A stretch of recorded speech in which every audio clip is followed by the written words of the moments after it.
na may tao. Ayun, may tao. May tao. Ayun. Naglalakad yung tao eh. Wala yun. Gumagapang yung tao mga lods. Uy, please, please. Takbo, takbo. Yan.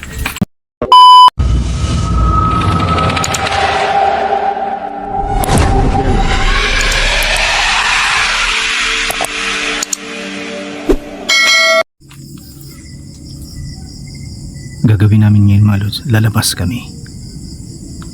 Dadalhin ko muna ito para mabihisan ko ito. Mapagupitan ko na rin. Pero kailangan ko munang i-observe ito kasi baka may tinatago pa ito. Pero hindi naman siya nasasaktan na doon sa asin at dasal na ginawa natin. Pinahawakan ko sa kanya yung asin pero okay naman siya. So aalis kami ngayon. Yan siya. Kasi nagtataka na siya kung bakit nandito siya. Ang sabi niya kasi sa akin natutulog lang siya. Kaya hindi niya alam kung anong mga nangyayari sa kanya. Basta may nakikita daw siya na hindi niya maipaliwanag sa akin. Buti na lang ang nagpag-cooperate sa atin ito. Yan. Ito yung binasag ko kanina. Ito yung dugo niya. So ngayon, aalis kami dito mga lods ha. Titingin-tingin lang muna. Sunod ka lang sa akin. Ano nga yung pangalan mo? Miguel? Oh, sunod ka lang sa akin Miguel ha. Oo. Kung may mga mapansin ka Miguel, sabihin mo sa akin ha. Oo.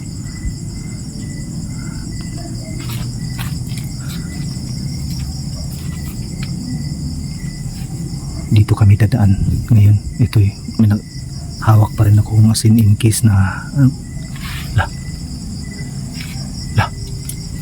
na may tao. Ayun, may tao ayun. Naglalakad yung tao eh. Wala yun. Gumagapang yung tao mga lods. Nakita mo yun Miguel? Dito ka Miguel sa likod ko. Sino yun? May nakita ako kakaiba. Dito ka sa likod ko, huwag kang umalis ha. Yan. Dito galing yung tao. Dito galing yung tao mga lods. Nakatayo.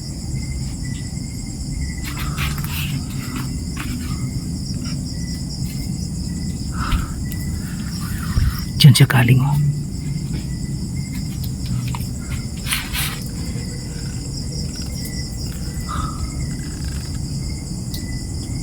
Naglalakad papunta dito. Tapos gumapang papunta doon mga lods. Dito na lang siguro kami sa kabila dadaan. Kasi nandyan eh. Kasamahan niya ito. Gusto itong kunin ng kasama nila. Itong si Gabriel. Itong si Miguel. Lala, yun. Ayun o. Gumagapang ha. Nandun na naman. Miguel. Nakita mo yung mga nakikita ko ha. Kapag lumapit sila sa iyo Miguel ha, huwag mo hayaan na makalapit sila sa iyo ha. Ngayon hawakan mo itong asin Miguel ha. Yan, bibigyan ko ng asin si Miguel. Pandipinsa niya.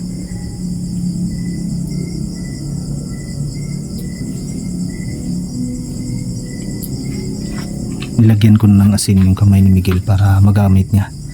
Para kaming dalawa meron. Dinasalan ko itong asin na ito kasi epektibo ito mga lods pag may asin tayo. Maliban dun sa dasal na gagawin natin. Kasi hindi alam ni Miguel yung mga alam kong dasal eh. Ako lang yung nakakaalam kaya yung asin yung binigay ko sa kanya. Dinasalan ko na. So dito kami ngayon dadaan ni Miguel.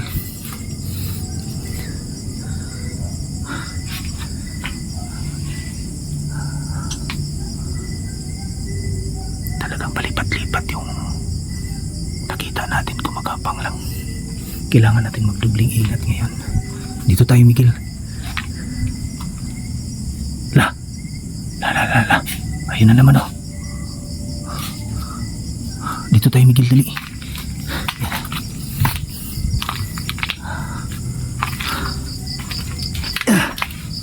Huwag kang lumayo sa akin Miguel ha. Dito ka lang sa likod ko, dali. Dito ka sa likod ko. Huwag kang lumayo ha. Delikado tayo. Kilala mo ba yun, Miguel? Hindi ko kilala yun. Dito yan eh.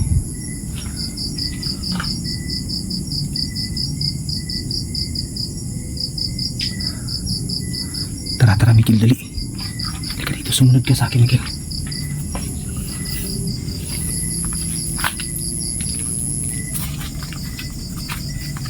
Dito tayo, Miguel.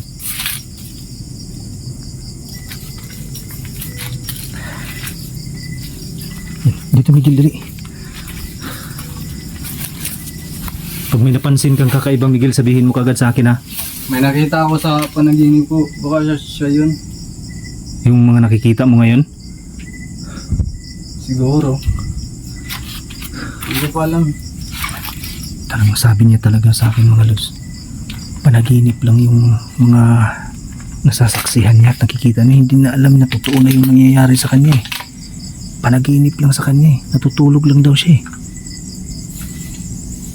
Lah, ano yun? Ano yun, Miguel? Dito ka sa likod ko, dali. Ano yun? Uy, please. Takbo. Yan. Diyan ka lang, Miguel. Huwag ka munang lumayo sa akin, Miguel. May sumunod sa akin. Ayun o, nakita mo? Yan. Tama yung ginagawa mo. Yan, bigisan niya ng asin, mga lods. Tago, tara. Dahan-dahan na. Yan. Huwag kang lumayo sa akin, ha. Talagang hinagisan niya na ng asin, mga lods, eh. Ayun, sumunod pa rin. Yan, sumunod.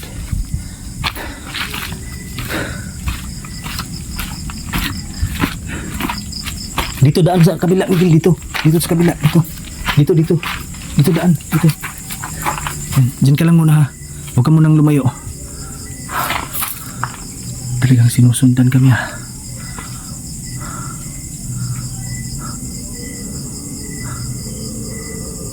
Sinusundan kami.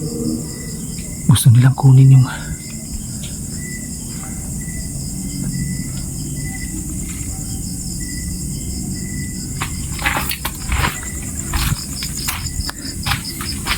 tayo, Miguel. Halika dito, dali.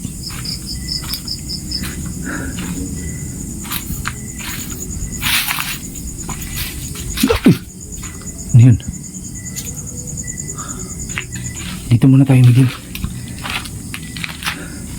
Baka may nag-aabang sa atin dyan.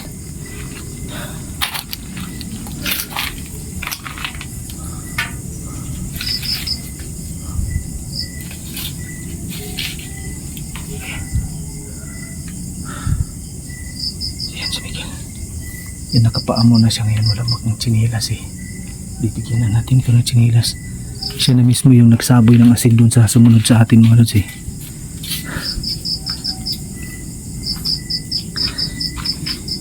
Kailangan mahuli ko rin yung isa. Babalik ako dito, mga lods, pag naayos ko na ito si Miguel, pag ligtas na ito.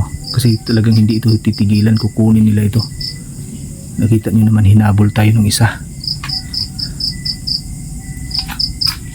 Anong pakiramdam mo ngayon, Miguel? Okay ka lang ba? Okay na ako. Okay ka na?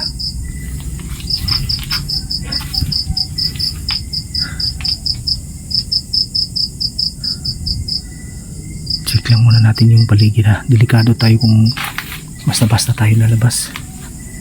Titingnan ko muna itong daan natin.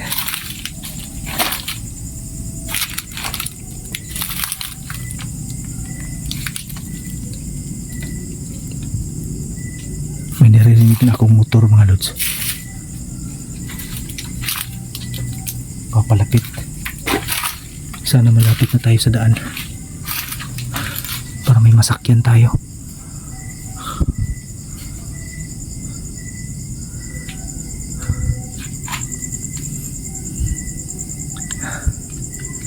Talagang hinahabol kami.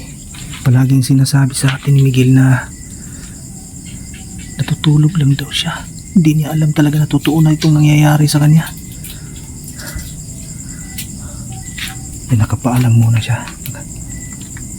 Talagang litong-lito pa siya eh. Bakit nandito siya sa lugar nito? Simenteryo ito eh. Hindi niya alam, masabi niya natutulog lang siya sa kanila, sa bahay nila. Yan. Kailangan makalabas kami dito ng safe, mga lods. Dito ka sa likod ko, Miguel, ha? Titingnan natin dito kung dito ka sa likod ko, Miguel.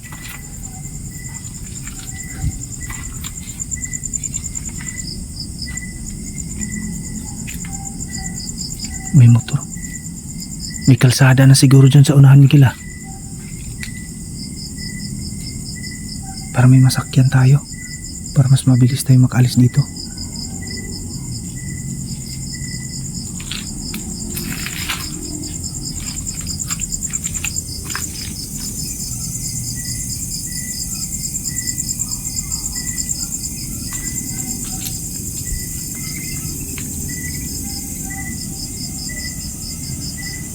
Ayun, may motor na nga, Miguel. May masasakyan tayo ngayon. Yun, may dumaan na motor, mga lods. Malapit na kami sa kalsada. Ayun. May kalsada na dito sa unahan. Miguel, pag sinabi kong takbo-takbo tayo, ha? Para makarating tayo dyan sa may kalsada. Ha? Oo, sige, sige. Tingin lang sa daan, ha? Takbo, takbo! Dali! Dali, dali! Dali! Tingin sa kalsada. Dali! Yan, sige. Dito tayo, dali. Yeah. So yun, mga lods, sa kalabas na kami, mga lods. Maghintay kami dito kung may dadaan pang motor. Makikisakay kami, mga lods. Abangan nyo yung update dito, ha, tungkol dito kay Miguel. Ingat kayo palagi at God bless po sa inyo lahat.